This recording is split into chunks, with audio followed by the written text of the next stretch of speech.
Hey, SMITE fans, and welcome back to another day of SMITE Esports. We're going to be starting everything off in the SMITE Challenger circuit over with our friends in Europe this time around, not over in North America. That one's actually going to be tomorrow morning at 11 a.m., so make sure that you are tuning in there. Instead, it'll be our third and final EU set of week number 1 of Phase 3 of the SCC. I'm J-Mac. I've got Gormizer joining me over on the desk. We got the Niflheim Wargs and Hex Mambo. If you don't know the name Hex Mambo, you probably should, because they're the only SCC team that made it to the second week of SMITE Summer Masters, ended up taking a game off the Jade Dragons, who are undefeated all the way up until that point then, have made an insane run so far throughout their second phase and upwards beyond there. And then we'll talk about the Niflheim Wargs as well, who have had a lot of change-ups in their roster, and we'll talk a little bit of details there. But first, let's go ahead and talk about the roster, or the schedules, I should say, for today and for the remainder of the EU SCC.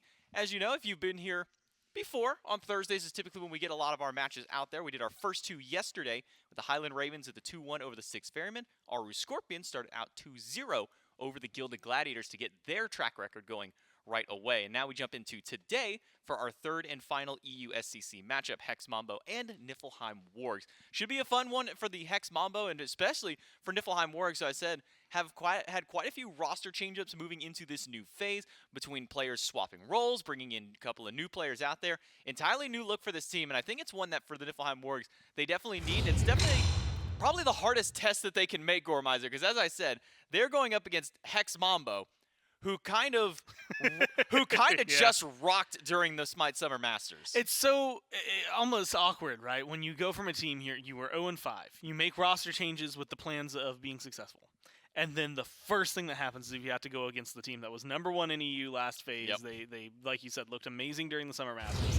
And it's one of those things that I think the Wargs are going to look good here. But maybe this isn't the one that they've got their target set for. It's going to be really interesting, though, right? Because, again, it's been a long time since any of these teams played. I mean, if you're looking at the Wargs, you know, you're talking about Mambo and Summer Masters, you're looking at the Wargs, it was like weeks before that. Like, it's been 3 months-ish, something like that. Like, wild amount of time since the last time these guys played competitively versus when teams like Mambo did, and then even then, it's been 6-7 weeks for teams like Hex Mambo. So this is going to be really interesting to see how these roster changes are something they'll adapt to. Again, now having someone like a Bevy Monster over there and the solo lane, things like that. Meanwhile, on the Wargs, and you know, well, or sorry, not the Mambo, since we're looking at them.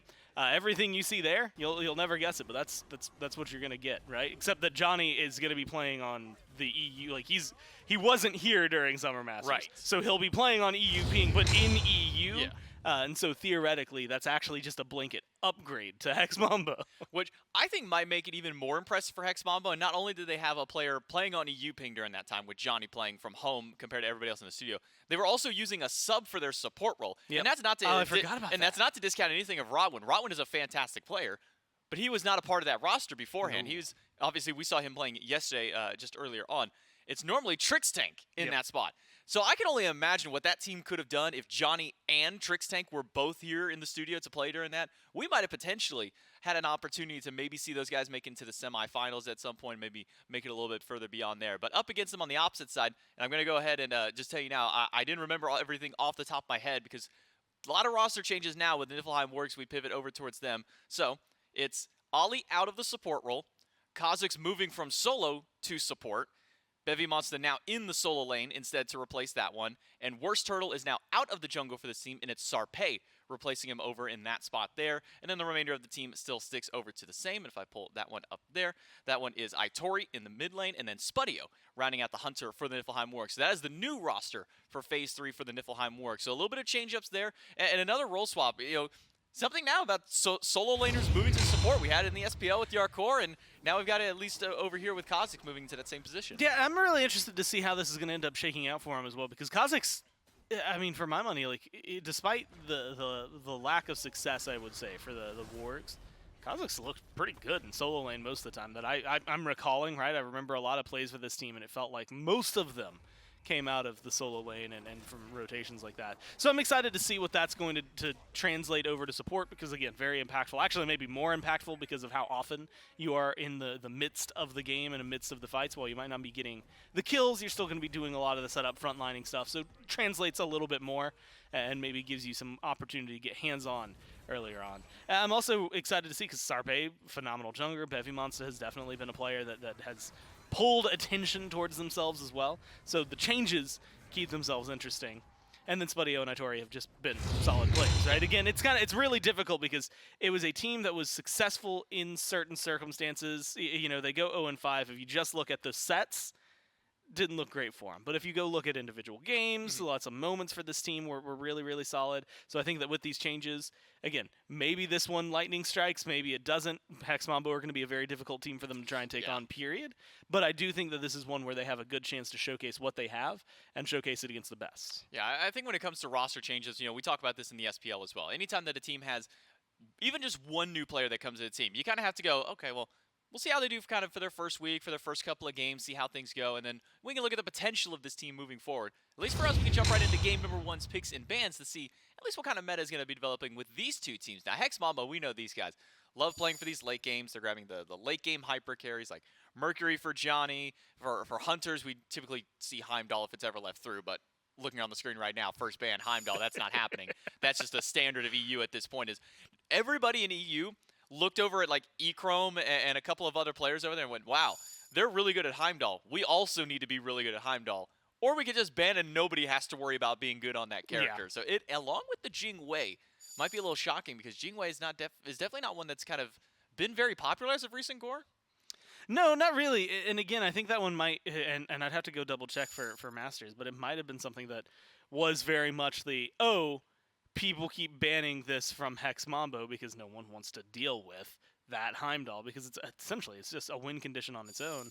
And so the Jing Wei, if I remember correctly, was coming up a little bit more often around there. I think the Jing Wei, at least as of right now in the meta, isn't bad, right? Nope. Is nowhere near there and will probably always kind of sit there. But not been the highest priority hunter either that we've been looking at. So it's not going to be too surprising maybe to see it banned away, but it is surprising to see it that high prioritized instead of letting it maybe fall to the second half. Yeah, we do have Chernobog, so a little bit of global presence, at least with the Hunters locked in. We've seen a couple of different roles this god goes in, whether it be mid or into the duo lane in that ADC spot. Have seen it go to solo, but it's been a while since we've actually seen that pick out there. As far as the remainder of the bans, the Heimdall, the Jing Wei, and Terra ends up being the final ban out there. Opposite side, Kabrak and Hades and Khepri leaves open Cupid and Tyr. I was just about to say, I wonder if we're going to see Deathwalker bring out the Tyr that caused one of the biggest plays in SPL history of any kind. And we get to see a game number one grow. I think we're in for a treat already. Yeah, I'm excited to watch this one. The thing that actually catches me off guard, because like Tyr played really well, Cupid played really well during Summer Masters. Cupid hasn't really received many nerfs, so like that they make sense. I think Hex Mambo start off with a really, really good, at least for them, top two, maybe good in general top two.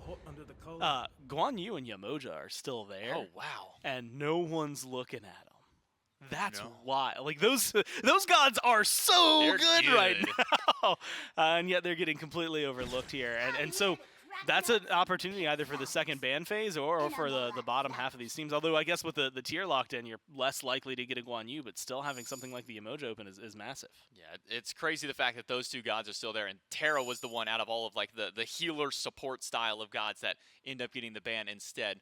Ganesh, the next one out from Hex Mambo to be banned away, along with Yu Huang.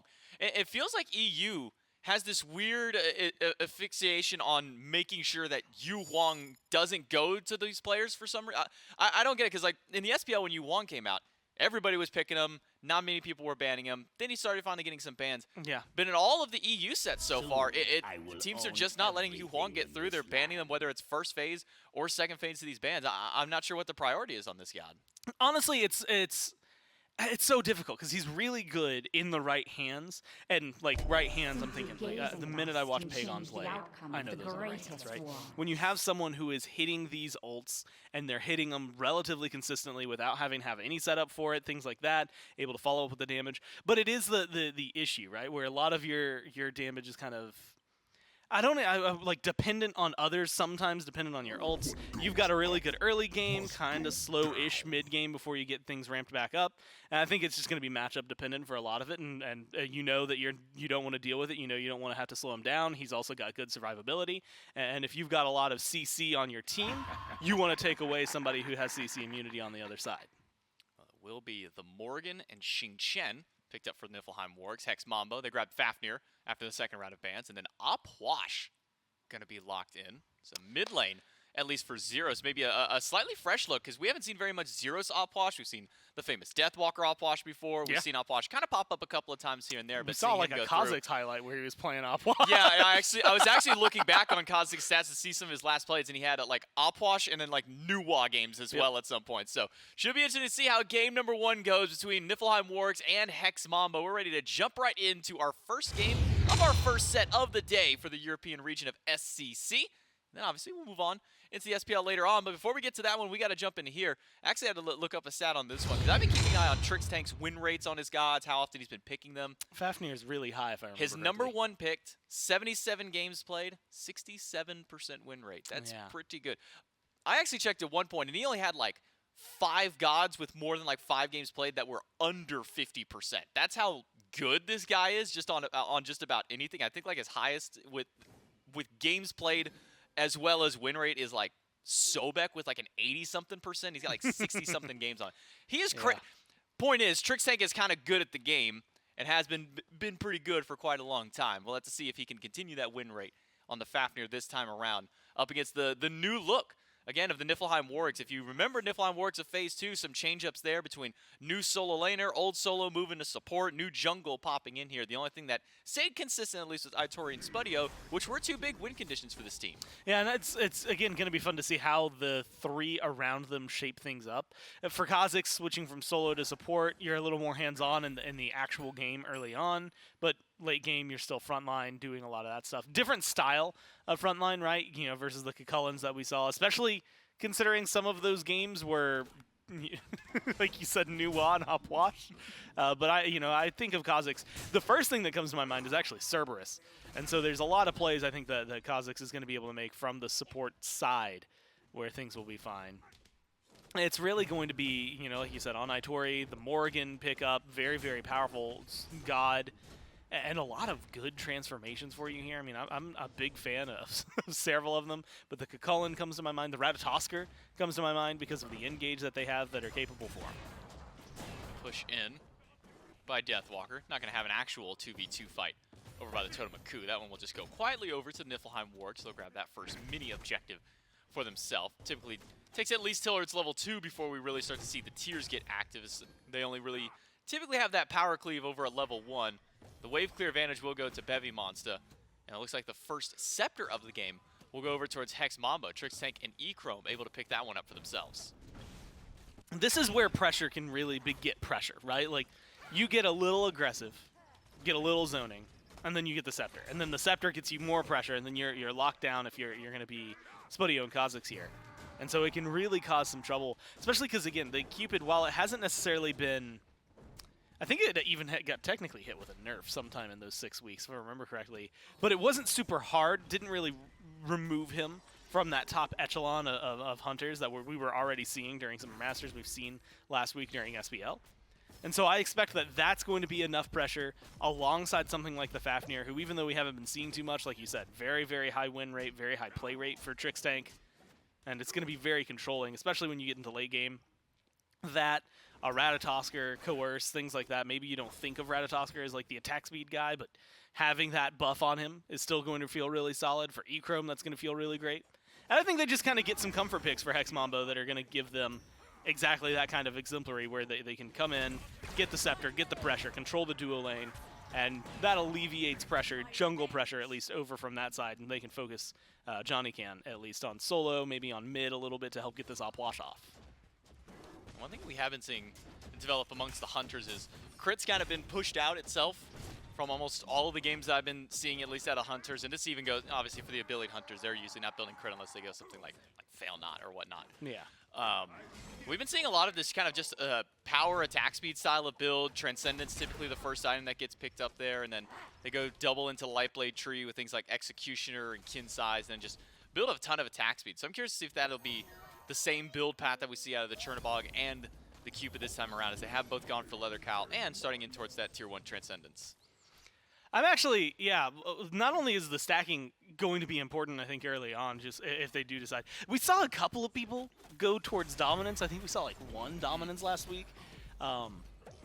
that was weird, if I'm going to be honest with you. So I'm going to keep my eyes on those items and see where they end up going. But it's probably the Transcendence. The thing that makes it interesting is how it changes the build path or the build timing, I guess, for the early game. We've talked about Europe in the past.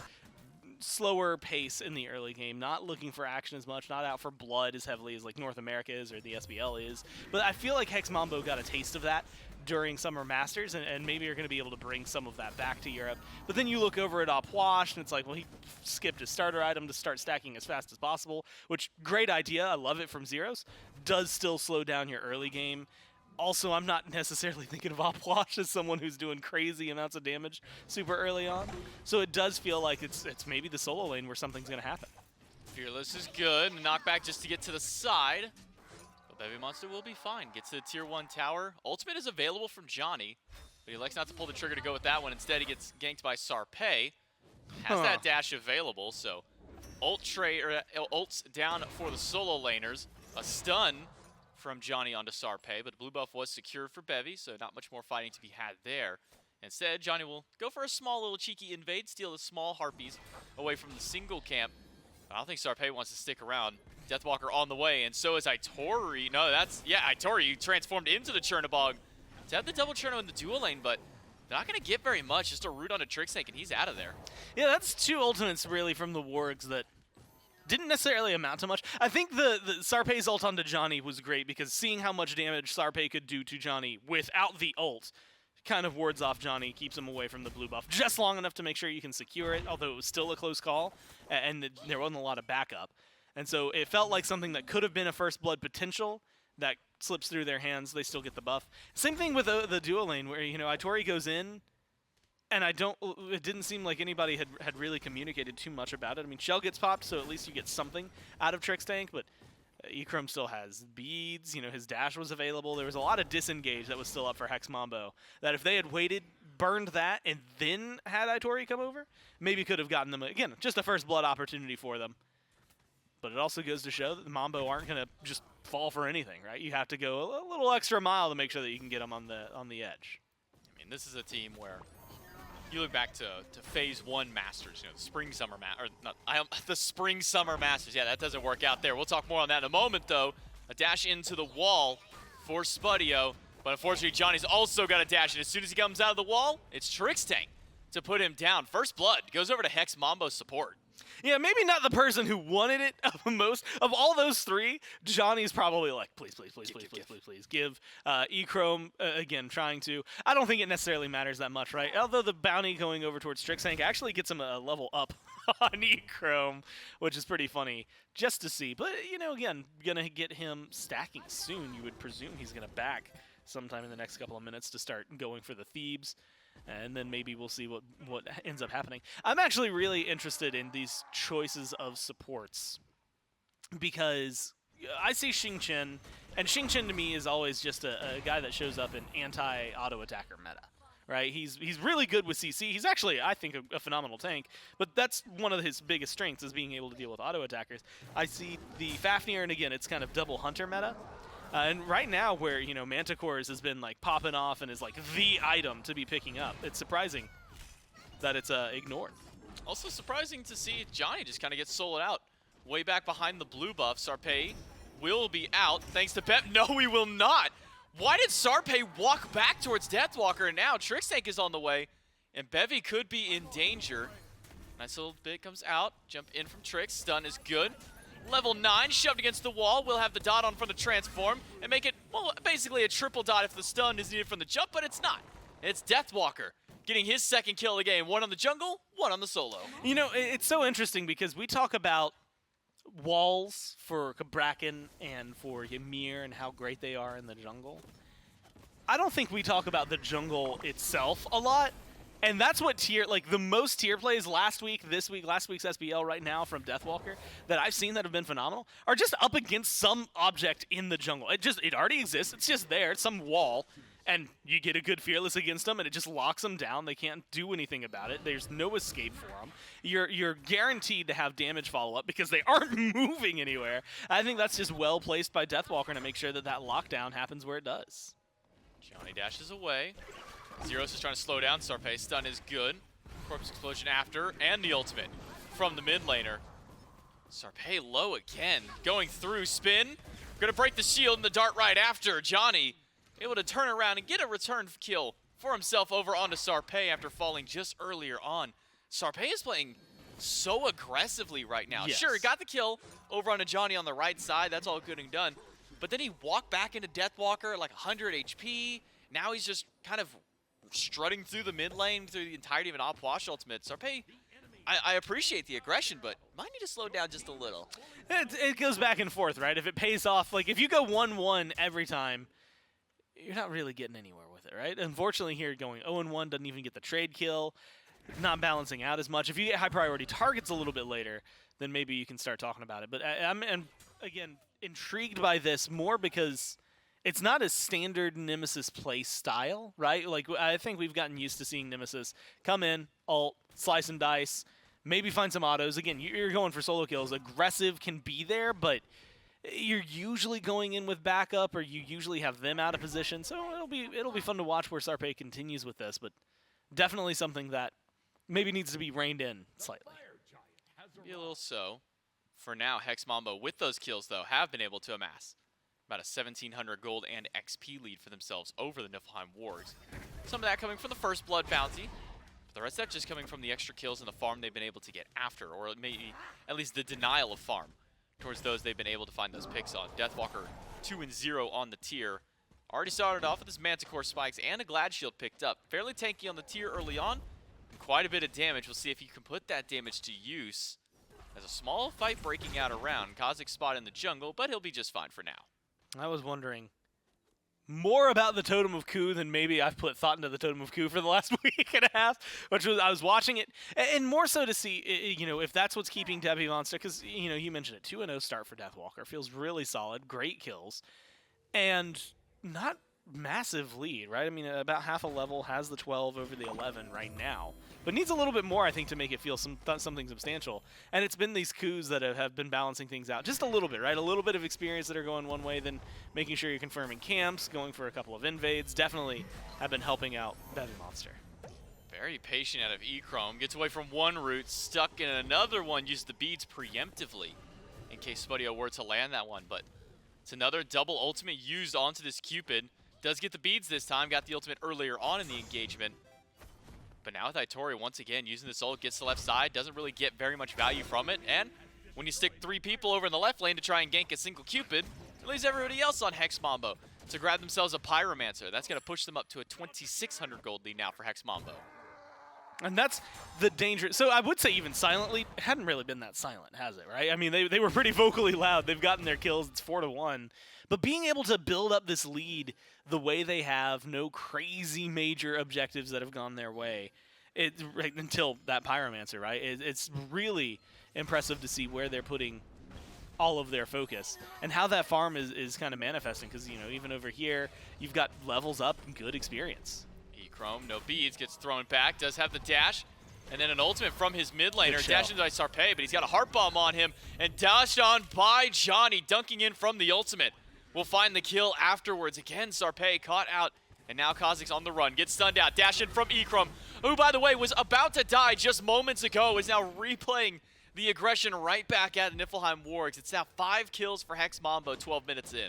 And look, that is just good aggression, and unfortunately, it's good aggression on the side of Mambo, right? Wargs try to go deep, try to get E-Chrome, almost have him, and a little bit of tunnel vision takes over in there. Heart bomb, and like you said, the dunk dart combo from Johnny just is too strong to be able to live through. And it's not even one of those moments where there's much the Wargs could do about it other than just drop the kill, right? Like the only thing they can do in a moment like that is just say, cool, let's back up immediately, as opposed to trying for more. I like them trying for more. You've got a deficit already. You lost a neutral objective. Try to get something on the board, right, in terms of kill pressure, especially because if you win a fight right there, you get rid of their hunter, you could really easily translate that into a Gold Fury and make this an even game. And so it's worth the risk, but they definitely end up feeling the other side of it. Unfortunately for the Mambo, it's not enough pressure that they're able to get the Fury. So there's still a conversation to be had around that one. The lead, though, is comfortable enough now that you're probably going to be able to lean heavily into that side of the map. without much to worry about, right? It's 13 minutes in. You're not really stressed out about a Fire Giant. This is where Gold Fury is such an easy pickup for you if you're able to get just a teensy bit of pressure.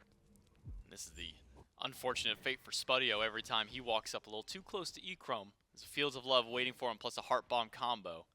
So Spudio will be forced back to base. Held onto the beads, so he's got it for the next team fight.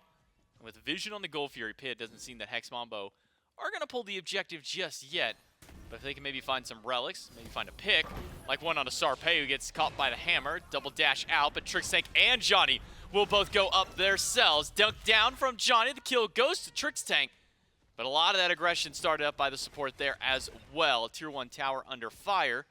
But Itori will be just fine, sticking all the way to the back of the tower. And now with the pick on the jungler once more, that's the call for Hex Mambo to make their way over towards the gold. Because, and this happens a lot in the SCC where you'll see a single pick.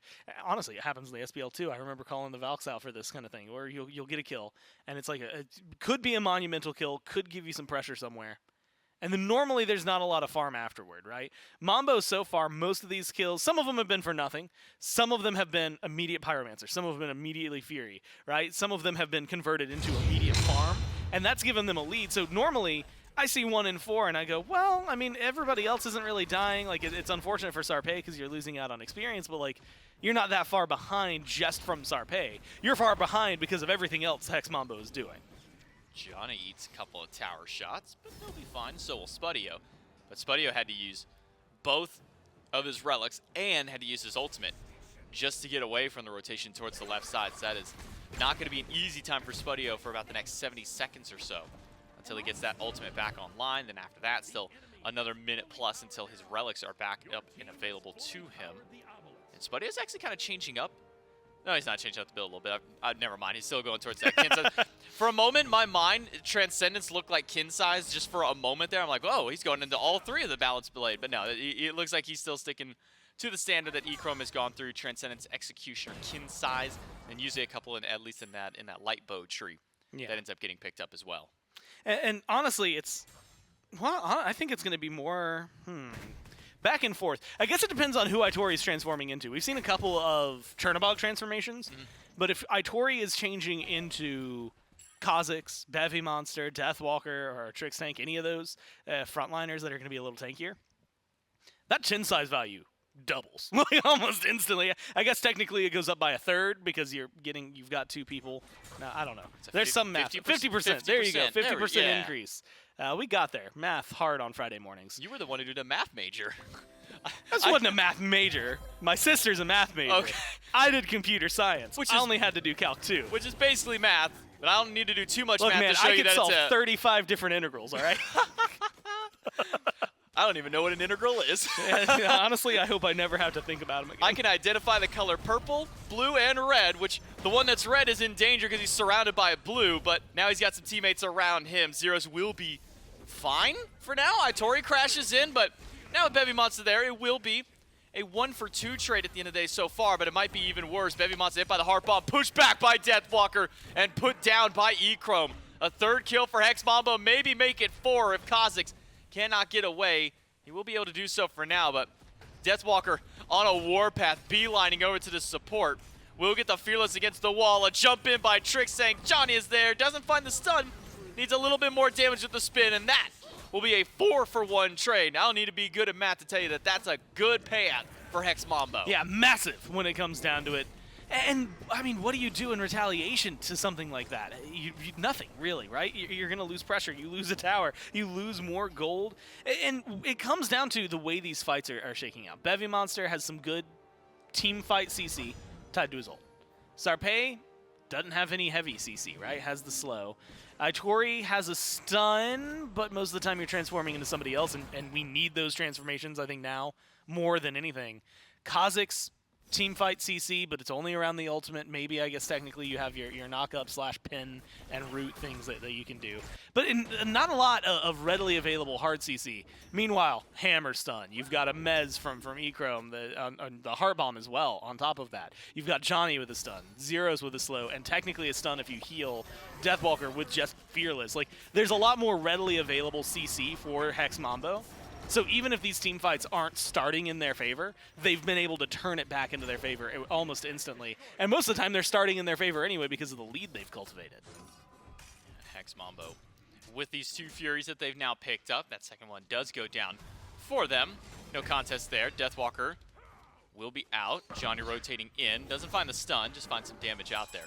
But Hex Mambo now with a 10,000 gold lead and climbing 20 minutes in. A much faster pace than we're used to seeing over in EU. Started off not very fast. I mean, it started off with a first blood a little bit later on into the game. And now we've been slowly working our way through here. This slow bleed out is starting to get really bad. Might want to get a bandage for this team. For now, Zeros will get thrown back by Kha'Zix. Knocked up, rooted in place. Sarpei dashes in, but Zeros is just fine. He is not taking a lot of damage, unlike the rest of the Niflheim Wargs. 3 at critical health, 2 of them already gone, and the third one now right after Spudio takes a spill. Bevy Monster shoved against the wall by Deathwalker once again on the tier. Stunned by Johnny. The spin is good, and the kill is good as Johnny picks up a double. Yeah, honestly, I'm happy to see them go for a Fire Giant because this might be one of the freest things in their world. And if they had 2 more towers down on the map, that's just an end, right? I mean, you had 50 seconds with nobody else available. Actually, with Fire Giant, you might still be able to. I think safe call here, Fire Giant, Pyro, clear out some of these towers, go knock down a Phoenix. You've got such a massive lead, though, if you're Hex Mambo prior to the FG, that this is feeling like a very difficult kind of defense. You have the Morrigan, not a standard mage, so very difficult when it comes down to Phoenix sieges for your team. Sarpei playing on Nemesis isn't known necessarily for jumping into the backline and getting single target picks. And I'm going to be honest, if I look down and see us 1-6-1, I don't know if that's what I'm banking and putting my money on to try and make sure the game is safe. So I'm thinking that it's Bevy Monster, it's Kha'Zix. It's really big ults from the front lines onto Hex Mambo to try and slow them down, figure out where to go. But unfortunately, you're really seeing the economy shift right now. And it's not often, like, we can talk about leads in Smite, but most of the time it's like 10,000 gold, you can tell there's 1 tier 3 item there. You're seeing like 2 items ahead for some players of Hex Mambo. And you know, I'm looking specifically in the jungle, you got a tier 3 and then an extra tier 3. 1 completed over Sarpei and then 1 that Sarpei hadn't even been able to start because of the amount of money that is flooding into Johnny's pocket. So the economy is so heavily in their favor that you're really feeling that difference, and you can visualize it. I mean, you know, experience, they're level 20. You're not too far behind in a lot of your roles, but you're going to see every single spot of that XP come into play because they've got items that are enhancing them. They've got everything that is going to give them a lead over you. It's just lucky if you can find something like a solo kill. But even then, it just doesn't seem like that's been going well or the way that they would want. Johnny dives back under his tier 1. Itori and Spudio join, but Johnny is out. No problem for the Ratatosker. And I think to maybe expand on that a little bit, you know, we always talk about, you know, 10,000 gold. That's such a huge number. You always got to remember you do have to divide it by 5 for the remainder of the players for your average. So 2,000 is kind of a smaller tier 3 item, almost, you know, partway there. But we're at 15,000. 3K gold for each person. That's big. Essentially a guaranteed tier 3. For your Unless you're going for something expensive. I mean, for your mages, that's your Ratatouille. For your hunters, that's a Deathbringer's value. I mean, well, for now, Bevy Monster doesn't have much value. He's in the dirt. Put down there by Zeros. And now with Kha'Zix down to critical HP himself, he will have to back out. And the Phoenix under siege by the Hex Mambo. It won't be for long. They take that one down swiftly, move over towards mid. And Trickstank and Deathwalker can tank this one up, no problem. Sarpei going for the minion wave, finds Johnny, but also finds Zeros, and those aren't the 2 players that you want to run into in the middle of a mid lane when all of your mobility is down. With 2 gone, Kha'Zix stunned out, and the CC chain of a lifetime. Kha'Zix will be able to get back to the fountain. Spudio dashing out. Only 1 Phoenix left standing. Hex Mambo, in under 25 minutes, are already pushing the Titan down to half HP. Fields of Love are out. Will get some decent damage through. Kha'Zix jumps away, but doesn't jump far enough. It's Johnny to grab 1, Johnny to grab 2, and the third one being the Titan. Hex Mambo take game 1. Yeah, there's a certain point in that game where things are relatively even. They're staying even, and then a couple of kills go one way, and then the first Pyromancer happens. Not that bad for the Wargs. Then a couple minutes later, Fury happens. Starting to sweat. After that point, though, Hex Mambo didn't let up. Kills were going their way. The flow of the game was going their way. Fights were going their way. Objectives were going their way. And it just feels like they were able to essentially walk in, put a nice little bow on top, and walk out. Well, they had 2 deaths the whole time, one on Johnny, one on Zeros, both of which I think Johnny maybe could have been hands-on more. I don't even know if I can say more because he was kind of hands-on the whole time for the early game. And then the other one's Opwash. Opwash, if he doesn't die at least once in a game, something has gone very catastrophically wrong for the other side. And so at least you were able to get the immobile mage. Yeah, it did take a while for them to be able to get Zeros in that fight too. I mean, it took like Kha'Zix getting a full ultimate. It took Sarpei full committing onto him for that as well. I mean, there's a lot of used in that one, but unfortunately for the Niflheim Wargs, they couldn't get it done. Hex Mambo take game number 1. We're going to go ahead and take it to a quick break. When we come back, we'll get you set up for game number 2.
Hello and welcome back to the EU SMITE Challenger Circuit. Game number 1 between the Niflheim Wargs and Hex Mambo goes over to Hex Mambo in only 25 minutes of play. A slow start at the very least, but once the ball started rolling for Hex Mambo, it never stopped at that point. Deathwalker able to find quite a few picks for himself throughout the early stages of the game. Ekrom over on that Cupid able to get some good picks over in the duo lane.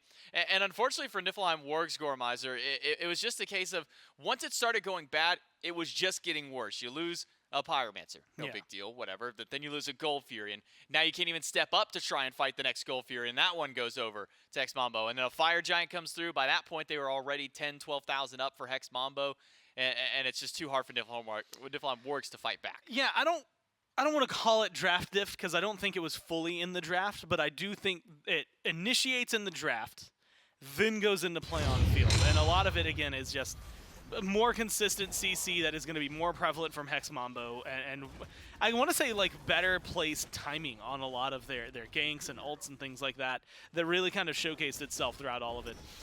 You know, you get this kill where I honestly, now that I'm looking back on that, I think Sarpei thought Deathwalker was going to go for a long ult and try to go down the path, and so it was like, oh, I'll cut back, and unfortunately Deathwalker just kind of went boonk, and still got the kill. And it's little moments like that really got them going for the game.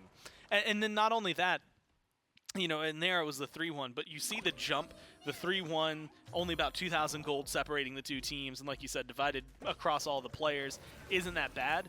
All of a sudden it goes to 6-1, and there's 7,000 gold separating these teams. And it's because in the meantime, while they maybe weren't picking up massive amounts of kills, Hex Mambo were picking up Furies. They were picking up Pyromancers. They were finding anything that gave them pressure on the map and then turning that pressure into something lucrative for their pockets, into items that then, you know, separated them from their opponent to the point where, like we said at the end of the game, we're talking full tier 3s literally over anything that they had on the other side.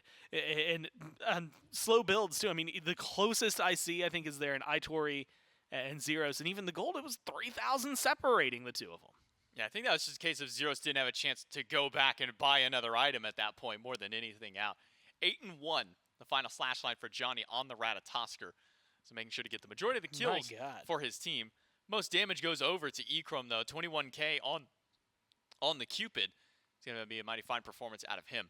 And as far as like the actual drafting itself goes, I mean, I think you're right to say that it started out in the draft, but it's not like Hex Mambo got this crazy over-the-top meta draft. Like, we're not seeing Fafnirs. We're not seeing Opwashes. Tyr isn't as common as he used to be, or he's actually a little bit more common than he was a few months prior, but he's still not like a top-of-the-line solo player. So it's not like Hex Mambo just got this massive meta team that just absolutely dominates across the board. It was just their play on field more than anything else. And it like you said, I think that's the best way to showcase it. And it's so, I always hate doing this because like GPM is such a difficult stat to like showcase what it is. It's gold per minute, right? Or maybe even, no, yeah, GPM.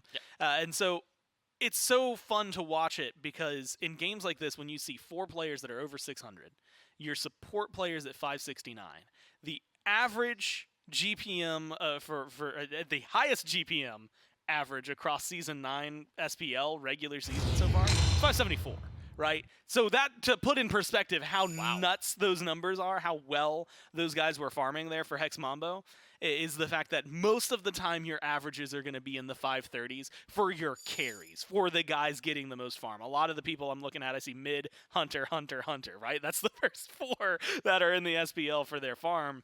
And so seeing all of that, and then seeing that, oh, Trix Tank is farming, at least in this single game, way better than most people are getting on average, that showcases, I think, an issue for where the Wargs need to find it. It's going to be in the farm. It's going to be in the lane. It's going to be in these objectives and trying to control those neutral objectives. And whether that means having to find this balancing point in where your aggression is versus team fights, things like that, or on the other side, being able to only show up for these Pyromancers and these Gold Furies to make sure that you have presence there, something's got to happen.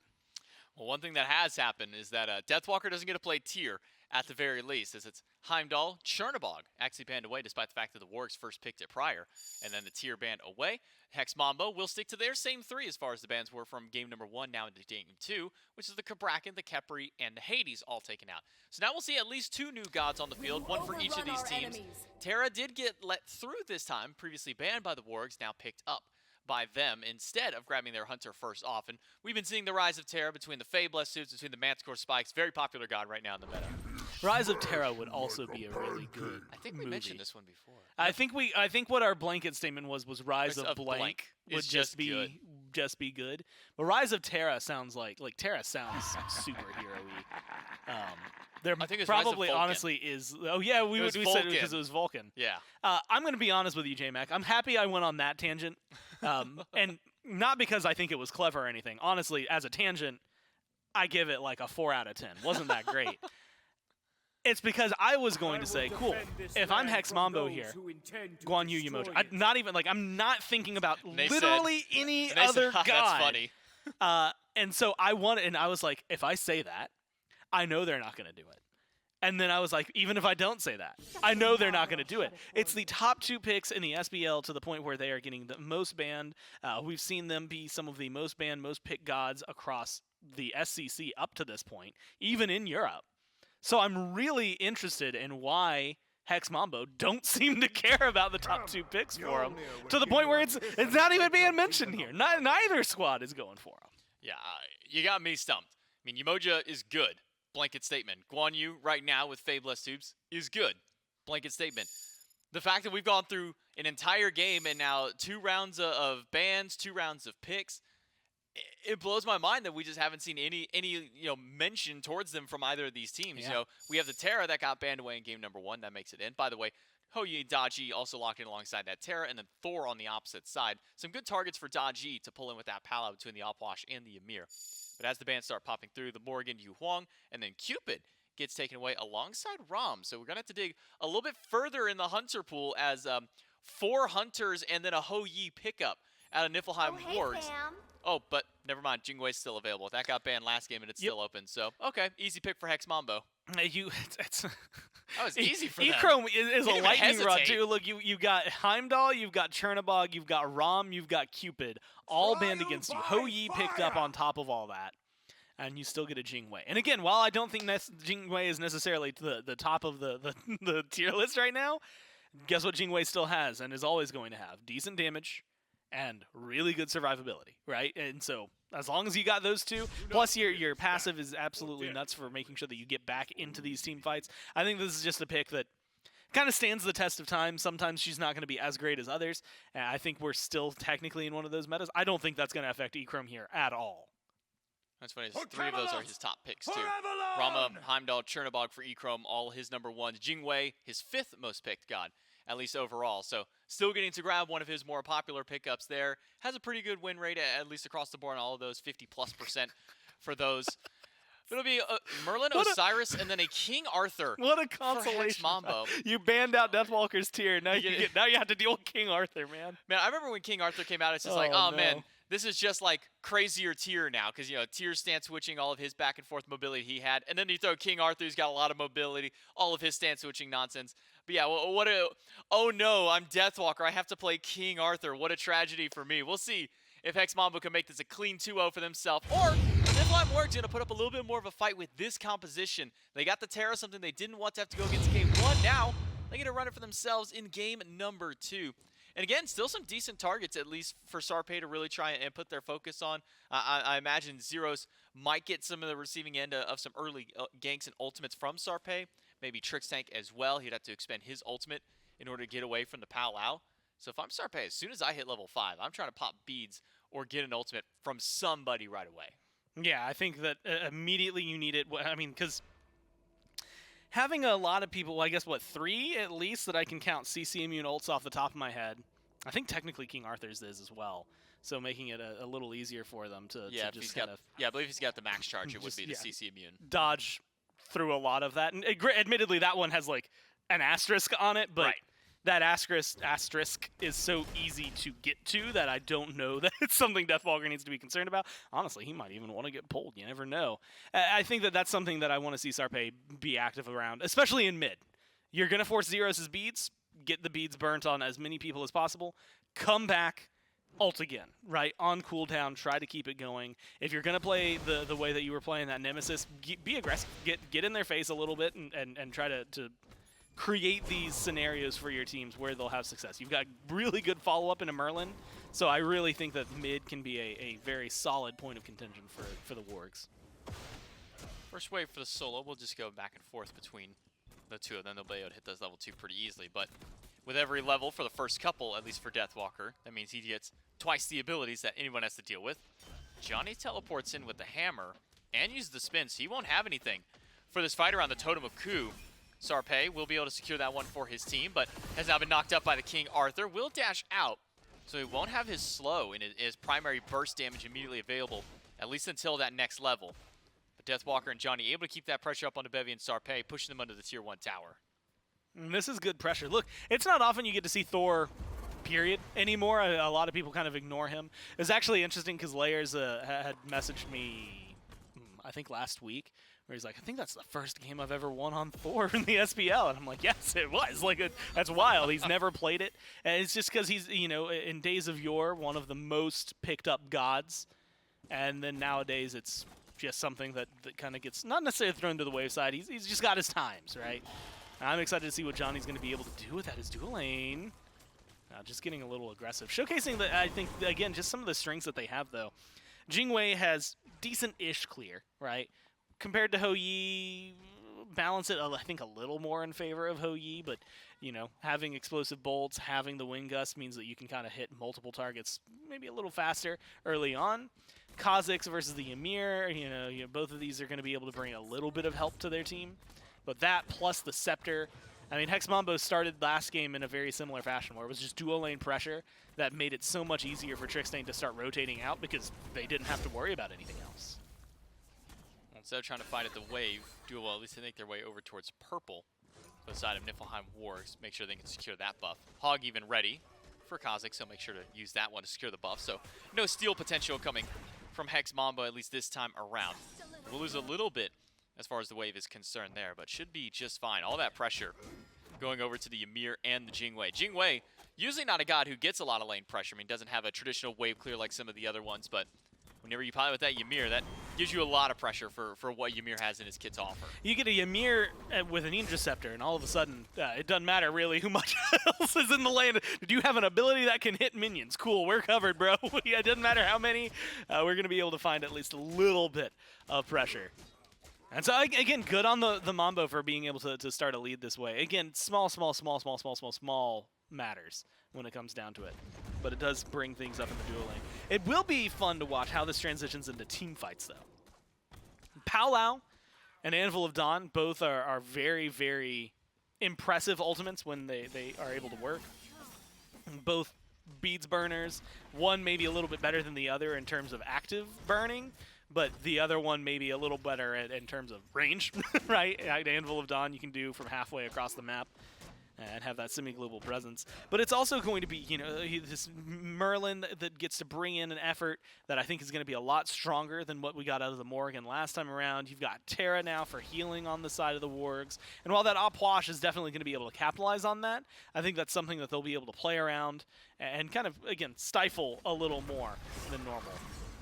I'm still blown away that Opwash got top 2'd.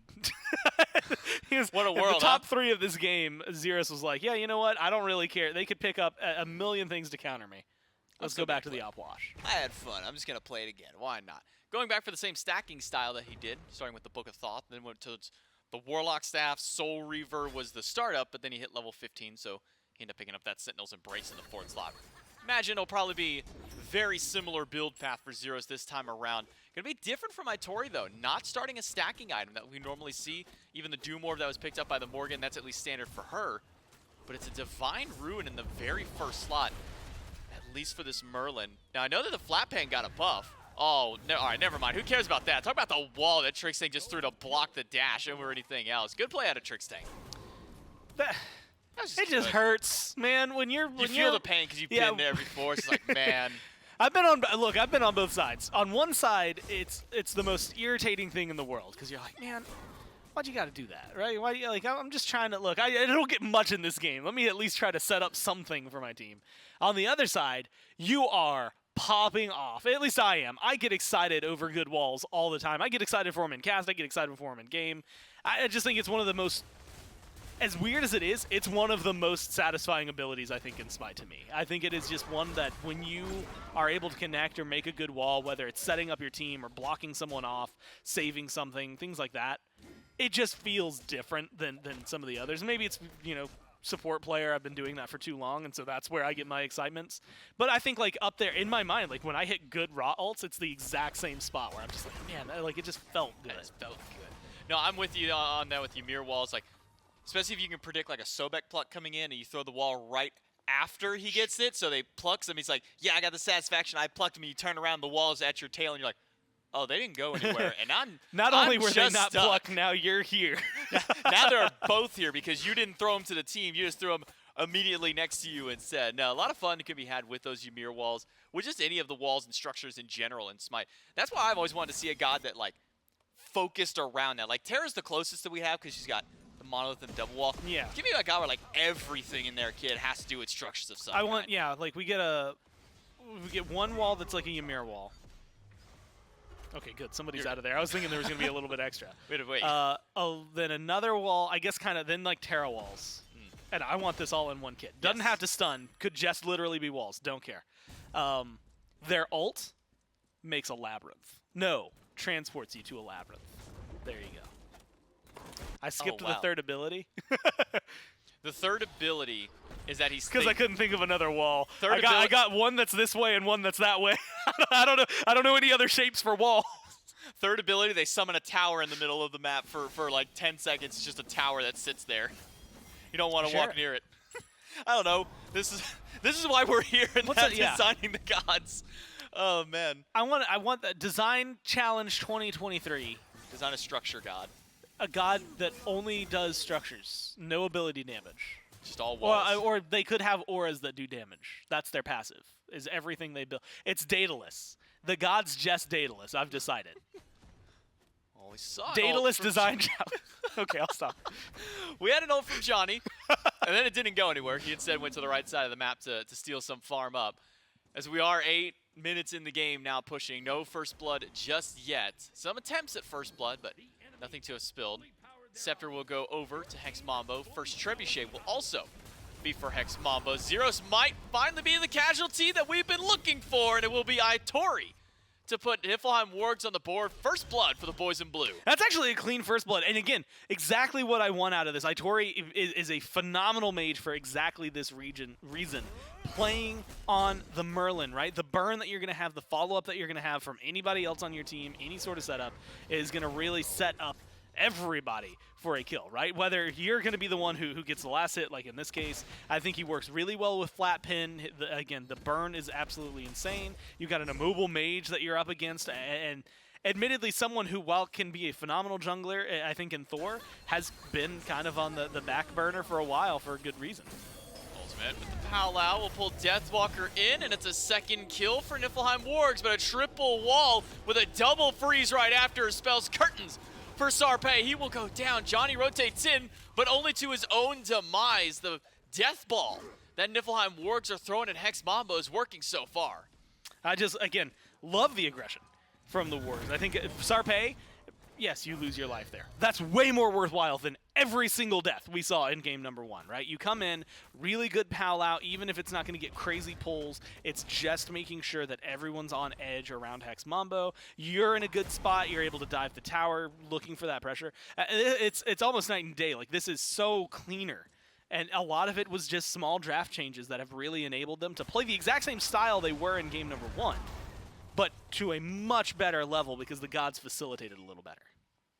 Trebuchet from Mambo was sent down mid. Didn't get any real value there. Well, actually did quite a bit to the tier 1 tower. I can't say no value, because that tier 1 can be knocked down pretty easily as long as there's a grouping by Hex Mambo in that lane. Niflheim Wargs, with their first few kills, haven't really amassed much of a lead for themselves. I mean, we're sitting 500 gold, give or take.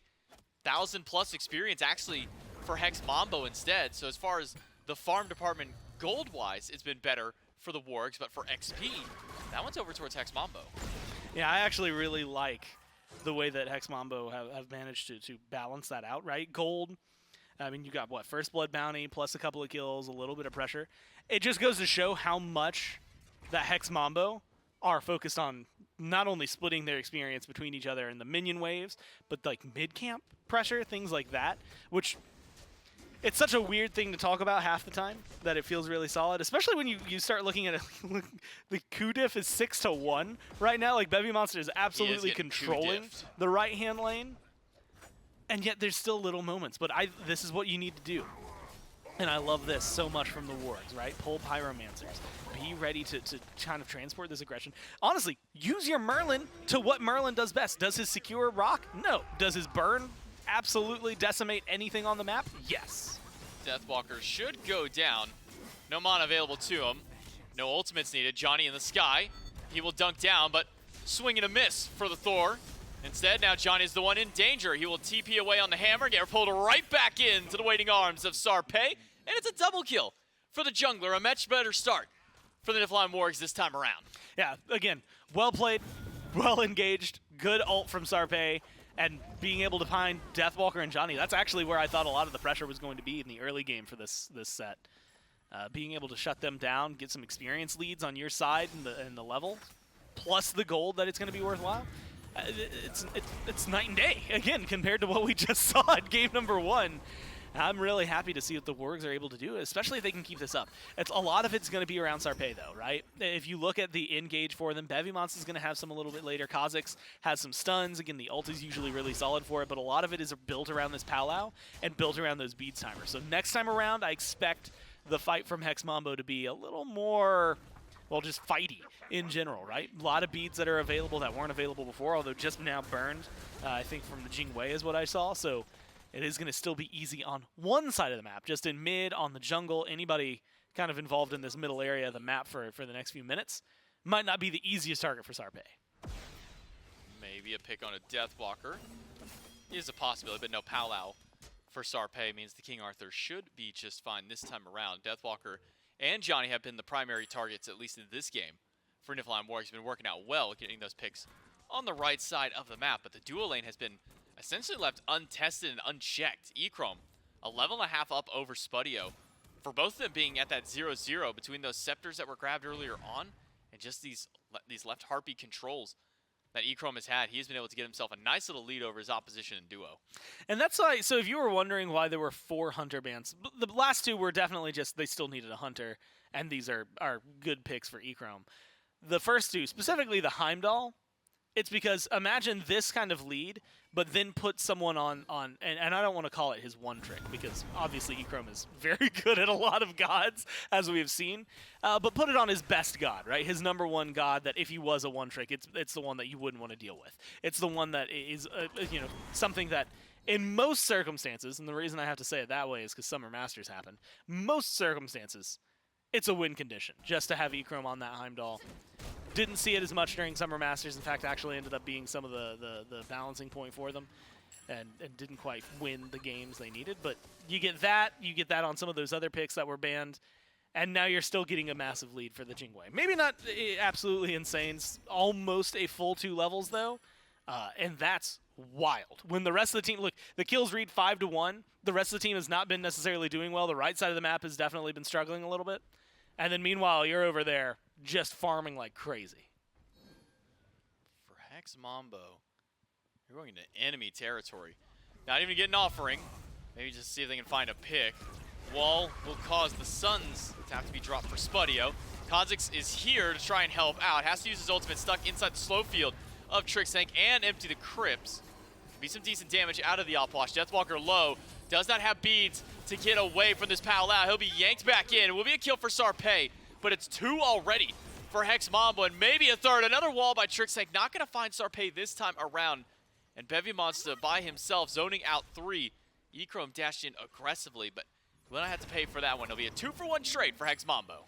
And small plays like that, look, that's where things can get really dangerous, especially the Heavy Monster Spuddy. Like, I don't know why they're going for this fight in a 2v4 scenario. It just feels like it's going to give even more of an advantage over to Hex Mambo. Sarpe goes back in. The conveyor belt style of play to try and find the pick, but the Aegis will buy Zeros enough time for him to actually trade his life for Freeze? Sarpe. Nope. A 1-for-1 at the end of that makes it a 3-for-2 at the end of the fighting total. But where does that leave us on the golden XP? 1,400 still for Hex Mambo, and now only 800 gold. What was a 1,500 for at least Niflheim Wargs, cut in half with one team fight. Yeah, honestly, Sarpe was worth a lot, right? Sarpe has been getting a lot of the kills. Sarpe has been a lot of the pressure. Sarpe is worth not just the gold bounty and the experience bounty that you're going to get from killing the Daji, who was, what, 5-1. You're also then going to get the benefit of not having to deal with their jungler for so much time. Gives you some openings. There weren't a lot of objectives available on the map to immediately go and pull Pyromancers coming up here in a second, so maybe that's something Hex Mambo can go. But with the experience lead already being in their favor, a lot of that being because of the duo lane more than anything. A little bit in mid, but mainly the duo. It really does start to ask some questions. The Wargs, really good early game. Sarpe, I think, really solid team fight. Both relics down for Zeros. That's where I want to see Sarpe put some of that pressure. Powwow is up. So be ready, be respondent around an objective on the map. Get some vision out there, ward as much as you can. Because you don't see, with the Oracles going the way of the Wargs, if you're the Wargs, they don't see, the Oracle's going the way of the Mambo, the Wargs don't see the Gold Fury. There we go. And then you need some vision over there on the right as well for the Pyromancer, just in case, because that is the way in for Hex Mambo. Chrome taking the 1v1 against Spudio, losing the 1v1, has to airstrike away. And in the mid lane, a pick onto Zeros by Sarpe. That's a good start to get Niflheim Wargs right back in to the swing that they were before. But look at the HP bars by the three who were there to try and get that pick. A lot of them low. Zeros with that ultimate, able to drop those crypts, even in death, able to drop those ones down and still make an impact regardless. I was curious how much time they had. 10 seconds left before those beads are back up for Zeros. So the next time around, it's not going to be an easy pull, right? You should be able to burn the beads, though. So Sarpe, I think, is playing this one, again, actively and well on the map. Johnny's up in the air, though. I don't see anybody nearby.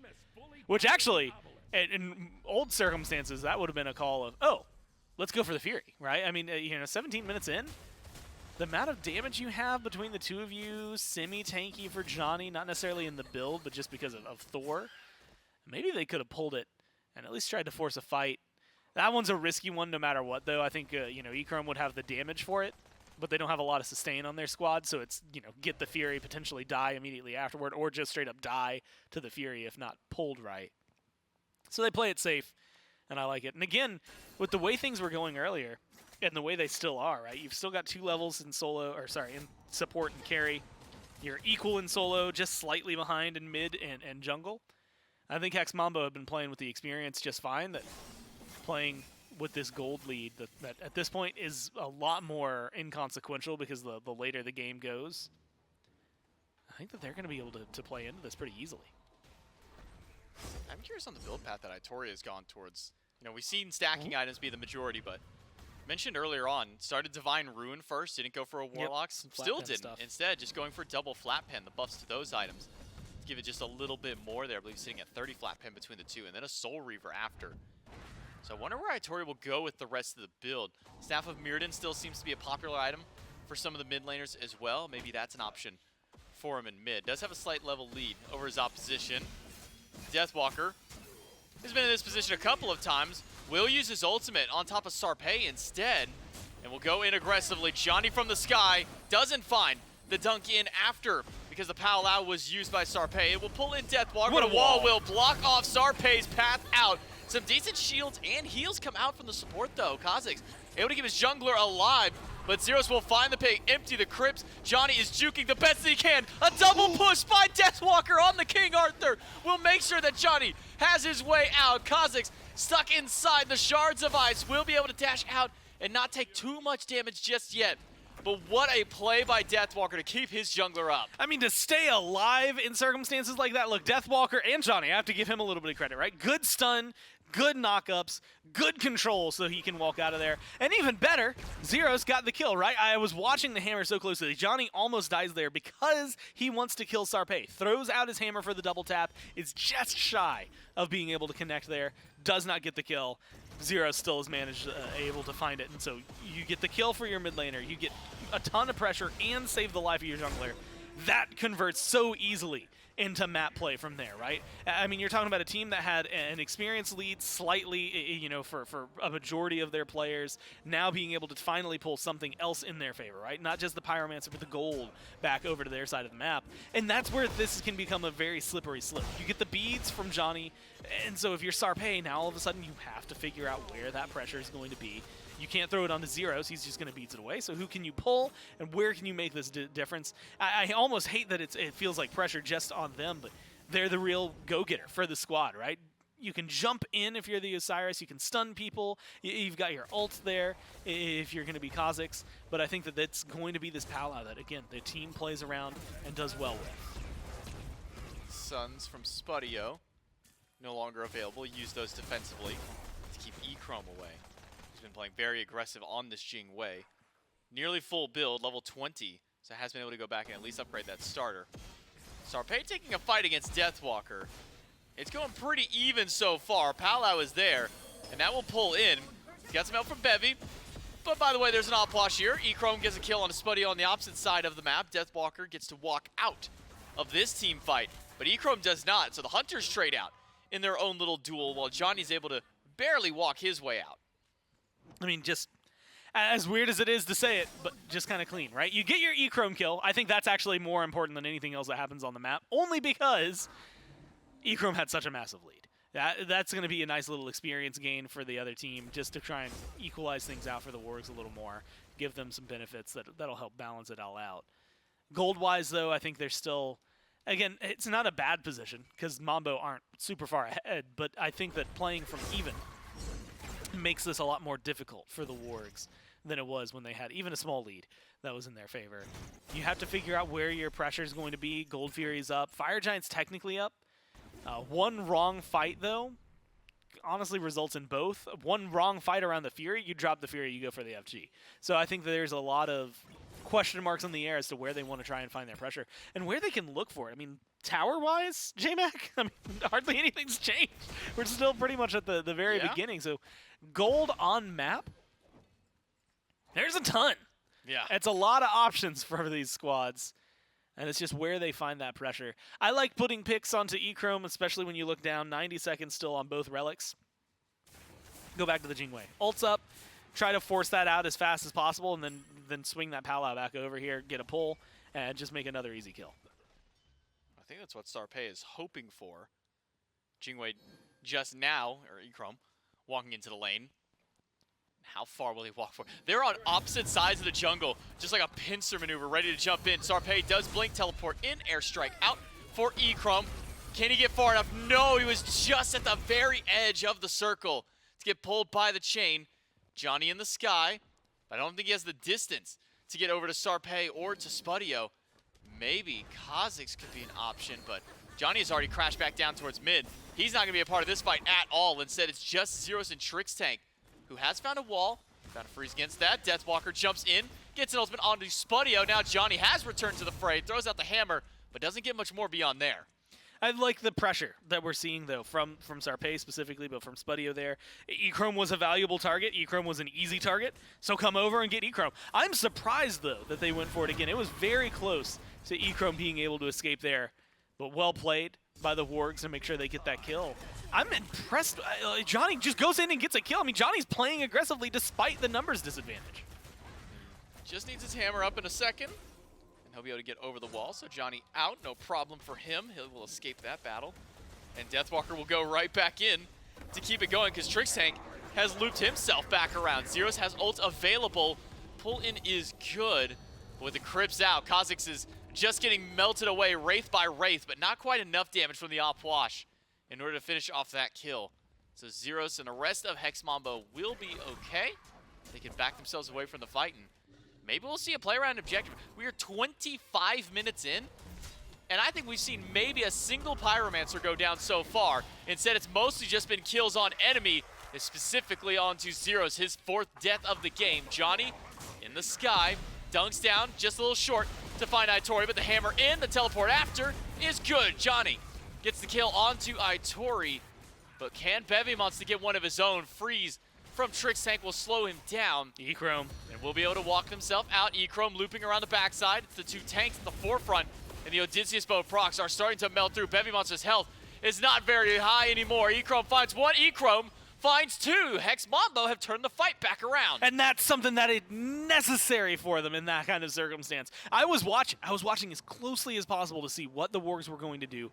They reaggress into the fight, trying to get a little bit more, but again, so consistent CC on the other side that is going to slow down any engagement, any little skirmish like that. Not enough beads, not enough relics to keep everyone going for the Wargs. And so Trix Tank just gets a freeze, and then Johnny gets a stun, and then all of a sudden it's a big turnaround for them in terms of engagement. And this is what you need to do when you get that amount of kills, when you have this much pressure, is play the map, and that's given them a long and wide amount of room to work with.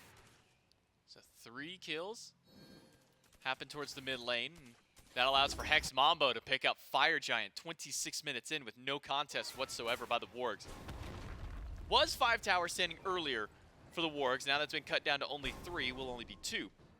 Once this 2nd tier tower goes down to E-Chrome and Trix Tank. Minions will show up shortly. Let's make that one a little bit quicker, but I mean, what another swing by Hex Mambo. It's not nearly as drastic as it was in game number 1. By the 20-minute mark in game 1, we were 10,000 gold up for Hex Mambo, pushing Fire Giant, taking team fights, ending the game 16K up.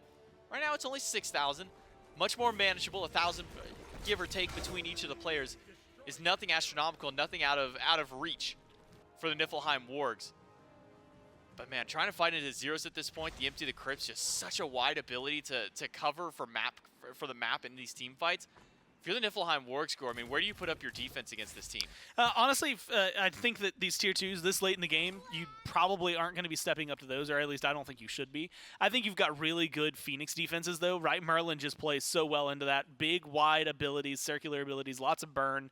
And so for the tanks on the side of Hex Mambo, it'll be difficult to stand in. For the carries, it's almost a death sentence to try and do something like that. So I think that Phoenix's line is going to be very well defended here. Sarpei's got ult as well with 20 seconds left on Johnny, so depending on how quickly Hex Mambo get aggressive, that might be a point of contention. But I think Palau burning beads, maybe setting up Kha'Zix or Bevimonster, somebody to try and get some follow-up CC would be a really big deal for the Wargs in trying to find a defense. But as you can see with that tier 2, it is just not worth right now trying to defend right there. You need to fall back to the Phoenixes. Johnny up to get away from Sarpei. Will he go back towards his team? Will he go back towards safety? It will be towards the team who's already started melting away this Phoenix. 3rd HP on the bird, but with E-Chrome's health so low and Sarpei wrapping around the back. Keep your eyes on this Dodgy. He is cutting up very high for this path. The rest of his team, no beats, minus Kha'Zix, have shown up at least at the Trebuchet. Blink out by Itori. Bevimonster stuck in the middle of 4. E-Chrome not realizing Sarpei is right behind him. Teleport in, a quick dash out by E-Chrome. Does not have beads, does not have ult, but he's not going to be targeted by Sarpei, who's already crashed back down to the ground. Instead, it's Sarpei, who is turned and burned. Johnny finds the first kill of the fight. The wall catches out Kha'Zix. The freeze is good, and the support is down. 2 picks for Hex Mambo. I don't even know where to go with this other than forward, right? You've got the Fire Giant, you've got this Phoenix, you've got 3 down, you've got all the time in the world to keep going. Fire Giant was taken not even 3 minutes ago by Hex Mambo. 3 down for Niflheim Wargs. E-Chrome needs 1 more shot to get the Phoenix. Bevimonster steps up to try and find the pick, but he will not do so. Johnny will zone him away while E-Chrome will heal up off the minions. As long as Johnny can keep Bevy away from this fight, Hex Mambo can instead go towards the Titan. It is only 1 left to defend, and Spudio, without an ultimate, it's going to be a hard defense, especially when you got a wall thrown right in your face by Trix Tank. Freeze is good, Spudio is gone, and E-Chrome picks up that kill, bids him his 6th one of the game. Johnny keeps out Bevimonster, and Hex Mambo clean sweep with a 2-0. I'm going to be honest, E-Chrome shouldn't be alive right now. No. And that a lot of that is simply around that Palau. I don't know what had happened. I saw Sarpei go up, come down. I did not see a chain get shot out, but there were no beads, no ults there for a one-hit, two-hit maybe E-Chrome. And I think that doesn't maybe change the grand scheme of things, but that strips so much damage. I mean, your front line is going to be able to survive a lot more. So whatever it was that the Mambo did to make sure that E-Chrome stayed alive there, that was the key, I think, for them finding that not only a victory for him there, but the victory in general, right? That fight is going to be a lot more elongated, a lot more difficult to get to the Titan room otherwise. They managed to win that engagement and continue their onslaught through the Phoenix, through the Titan room. I mean, I got whiplash watching that last fight because we see Sarpé go up, and I'm sitting here going, all right, cool. Chain shot. 1, 2, 3. Who's he going to grab? And the next thing I know, I look, I was like, he's on the ground. Where is he? He's being stunned with a wall by Johnny on the floor. I'm like, at what point did he go from the top of the powwow back to the ground? And we didn't see a single chain fire. We didn't see a single thing get pulled through. It felt like that once he got dispositioned, at least by E-Chrome's, because you saw him dash in. E-Chrome hears the audio cue, and his immediate reaction is to throw the gust at his foot and then dash away. Sarpé goes one direction. E-Chrome goes the other one.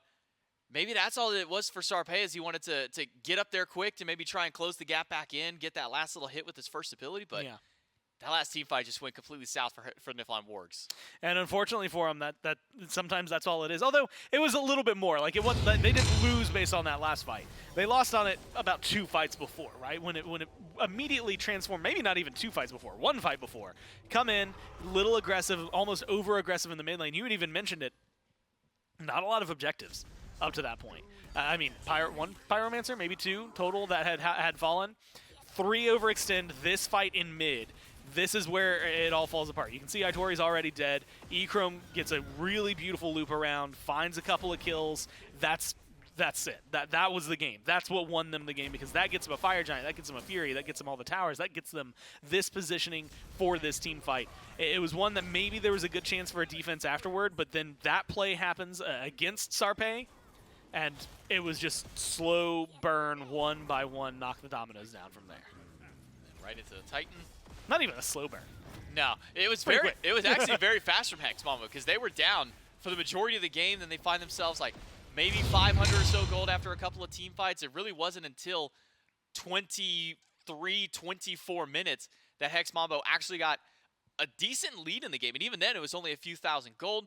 Bumps up to 6K by the time the Fire Giant and a couple of towers are gone. And then that's when we see kind of the explosive finish by Hex Mambo. A lot of priority thrown towards Zeros and Johnny specifically. Zeros more than anybody was kind of the target for this team. He ate quite a few ultimates early on in the game, but at the late stages, as the Opwash can just drop an ultimate in the middle of 4 or 5 players, it's kind of the assassin mentality of, I dump my kit, I got I got a kill out of there, we're good. Same thing with the Zeus mentality. I drop my whole kit and an ultimate, I'm good.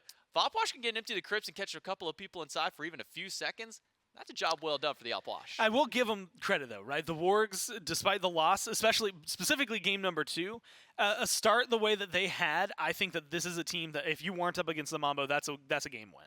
I think it's just the fact that you're going up against Hex Mambo. Maybe a couple of things that they need to clean up, but in terms of feel that we've seen from the Wargs so far this year to what this iteration could potentially do, I think they've got a lot to be able to clean up, but still a lot of potential for the rest of the phase.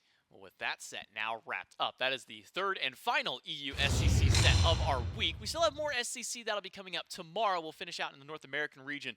But for EU, our first week's winners are Highland Ravens, Aru Scorpions, and Hex Mambo, all of them finding their opposition. Only one of those that go 3 was the Ravens against Ferryman, which makes that one a 2-1 to close out the first week of the EU SCC. And if I'm not mistaken, all these teams will play each other one time throughout, just like they have in the previous phases. Then they'll move on. They'll have their own kind of playoff stuff that we've been seeing, their road to worlds, kind of their path to make it to the World Championships. Right now, Hex Mambo, the cleanest of the teams. I believe they have the fastest pair of games comparatively to the remainder of their rosters as far as time to complete, time to get those wins out there. And it's no surprise with just what Hex Mambo is able to do. But that's not all of the SCC. Remember, there are 2 regions of the SMITE Challenger Circuit. That was Europe. We got North America. We'll take a look at their schedule because they're going to be back tomorrow morning with their #1 seed, at least with the Eldritch Hounds, and then the Anansi Weavers will be who they face off against. Eldritch Hounds undefeated through their first 2 phases.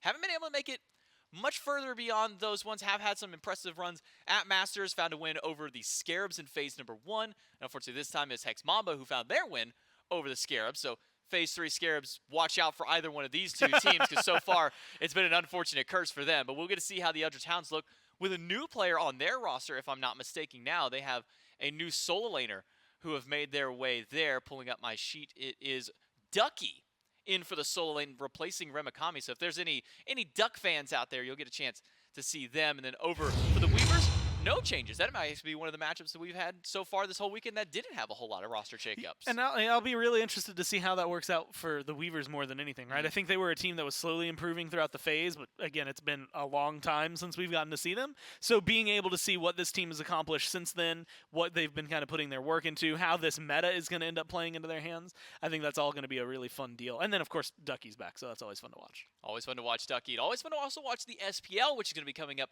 very shortly after this is all said and done. We do have the SEC now finished up. We can take a look at week number 2 for the SMITE Pro League. Today's matchups start off with the Valkyries versus the Bolts and the Scares and the Kings. Tomorrow will be the Titans and Valkyries, and we'll get a chance to see if a team can finally topple the Jade Dragons, who are on an undefeated streak ever since they brought Scream over into the jungle. They'll be facing off with the Warriors for our second set Saturday, and then Sunday, a jam-packed and high-octane sets of SMITE. Bolts and Leviathans, Kings and Warriors, Dragons and Titans. So make sure that you're for sure tuning in Sunday, but also stick around and tune in for today's matchups as well. We get to see the revitalized Scarabs to see, they took the Bolts to 3 games last week. Maybe we can see if they can take the Kings to a third set. The Valkyries have been steadily improving throughout the entirety of the year, have found wins over top teams in the past. Now facing off against the new Bolts roster who had a little bit of those struggles last week. Yeah, and I know, again, listening to the Backliners podcast with Aggro and Barra was like, we did better than we thought we were going to do last week, which I think they played well enough, right? So I'm excited to see what that then translates to today, right? If that was better, what they've cleaned up from there to now to maybe try and hit this one. But I'm also really interested in seeing the Valk side of this one because I think that this is going to be a good spot for them. I think, like you said, they've been improving drastically from when they began to where they are now. And I think that watching them against the Bolts, watching them against the Titans, both, I believe, 1-1 after last week, this is a really good spot to just see how they can kind of, I guess, like vibe check for Phase 3, right? No, for sure. I think it's a good look at the Valkyries to kind of see where they're standing now. We got our first week of play through. We got to see what some of the new teams, some of the new rosters look like. But that's all that we have, at least for this little moment. Make sure to stick around because we've got the SPL waiting room coming right up after this break.